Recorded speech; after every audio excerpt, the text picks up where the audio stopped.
I'm here today to talk to you about something you do not want to hear about. Something I wish to God I was not here talking about. Something I thought that myself and my family were completely safe from. Last April, my son Cody killed himself.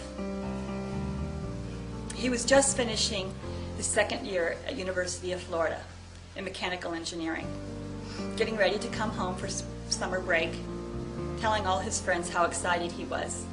No one ever suspected that he was secretly traumatized, except for his roommates and maybe the Gainesville police. I'm sharing this part of my life with you because I cannot save my son.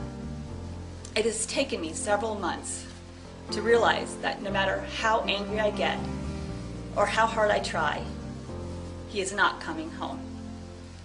The most I can do now is to be there for my daughter and to maybe help others realize that troubles are not always evident. Let me tell you a little bit about Cody. First off, he loved going to UF and being on his own. He was always so independent and strong-minded, even as a young child. His strength in academics received him a full high school scholarship to American Heritage High School, a Bright Future scholarship to UF, and a National Merit finalist. His sense of humor was always witty and sarcastic, never taking life seriously. We were all so proud of him.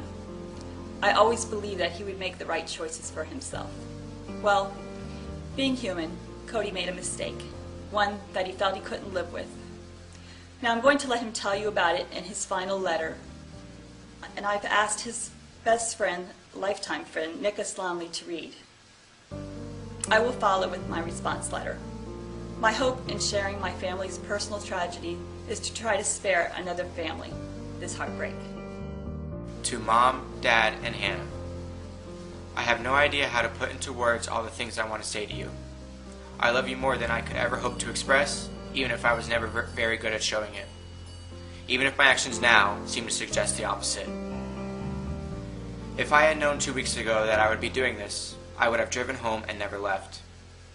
On April 11th, DEA agents searched my apartment on suspicions that my roommate was selling drugs. Like the short-sighted idiot I am, I was making hallucinogens known as mushrooms and DMT. These are safe to the body and completely non-physically addicting, but they're Schedule I drugs, meaning their manufacture is considered a greater offense than crystal meth or crack. Yeah, makes no sense to me either. Among other things, I am soon to be charged with at least 4 felonies, 2 of them being drug manufacturing and trafficking. Basically, life-changing consequences that I am not capable of dealing with. I never made these to sell, just for my own enjoyment. I know this is pointless information, but wanted you to know that this is not something you could or should have seen coming. 2 weeks ago, I was very, very happy with my life, and suicide was literally the last thing on my mind. Mom and Dad, I love you so much, and I could not have asked for better parents. You gave me a special and beautiful life, and were there for me through all my ups and downs. I was given a perfect life and opportunity by you, but I played a selfish gamble with my future and lost big time. There should be no guilt or what-ifs in your heart, as you should know that nothing you could have done would have made me a better person. I am the failure in this case. I believed I would never be caught for my own actions, and I was wrong. I failed to see that the most important part of life is family, and my greatest regret, other than what I am doing to you and our family, is that I did not spend more time with you and Hannah in recent years. You deserved a better son, and I wish I could have been that son. Hannah, this is hard for me to write, especially knowing the pain I'm about to cause you and Mom and Dad. I messed up big in a big way, and I'm taking the selfish way out. I love you so much, Hannah, and I'm sorry I won't be able to be there for you as you go through life. You are growing into a beautiful young woman. I know, I checked your Facebook, and I cannot express how sorry I am to be leaving you, especially like this. I was not the big brother I wish I could have been for you, and that is my greatest regret. You, Mom, and Dad do not deserve what I am doing to you. I am a horrible role model, but I know you will continue to be a beautiful person and live an outstanding life. I just wish I could be there for you. I will not try to justify my actions, both the drugs and the suicide. Though I strongly disagree with the laws regarding the 2 main substances I was caught with, a law is a law. I played with fire and I got burnt. I was unintentionally gambling away my future, my happiness, and my life all in the name of stupid fun. I'm beyond sorry for my actions, Mom and Dad. You raised a better son than what I've done, and I have no explanation for that. I wish I did. I wish I did. I wish I had a horrible family so that I could do this without more remorse, but I don't. I have a loving family that is perfect in every sense of the word, and now I'm throwing that away and ruining your lives for further selfish reasons. I wish I was a better person, a better man, a better son, and a better brother, but I'm not. I'm just some selfish idiot causing big problems in your lives by escaping my own. But know that I always have, and always will, love you. Cody.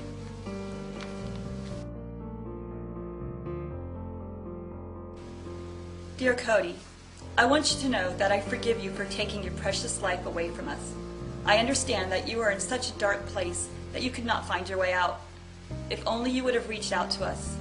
Did you not realize how deep our love was for you? That we would have spared no effort or cost to see you safely through this storm? I would give anything to have you back. I'm sure you suffered tremendously, but now your family and friends are suffering and will continue to suffer because you are not here with us. You found yourself under a dark, ominous cloud. But how many times have we put up those damn storm shutters on our 12-foot windows, only to have the storm be so mild that you and your sister played in the wind? Sometimes fear is worse than reality. I know that you would have made it. We would have rallied as a family and dealt with your problem and been stronger for it. Wiser too. Maybe we would even someday laugh about the college days and worry about your children as they headed off into the world. Your storm would have passed, Cody, and the sun would have risen for you again. But for now, you'll remain forever in my heart. Love, Mom. Hello, my name is Jackie Rosen, and I'm the Executive Director, CEO of the Florida Initiative for Suicide Prevention, or FISP. What you have just heard is one of just many stories that take place in the U.S. at a rate of 35,000 that die by suicide and up to 875,000 attempts each year in the U.S. Suicide is the 11th leading cause of death in our country. Each and every 15.2 minutes there is a death by suicide and an attempt every 38 seconds. Suicide is the third highest killer of 14 to 24-year-olds and the second highest killer of college students. The most prevalent cause of suicide is depression, and as a family member, friend, co-worker, or schoolmate, you need to know that the signs of suicide. Don't ignore the signs. Reach out, help. Go to FISP website and learn all about the signs and how the many things that we have in resources and what FISP really does to help. You can make a huge difference in a lot of lives when you help save a single life. You may even change the world.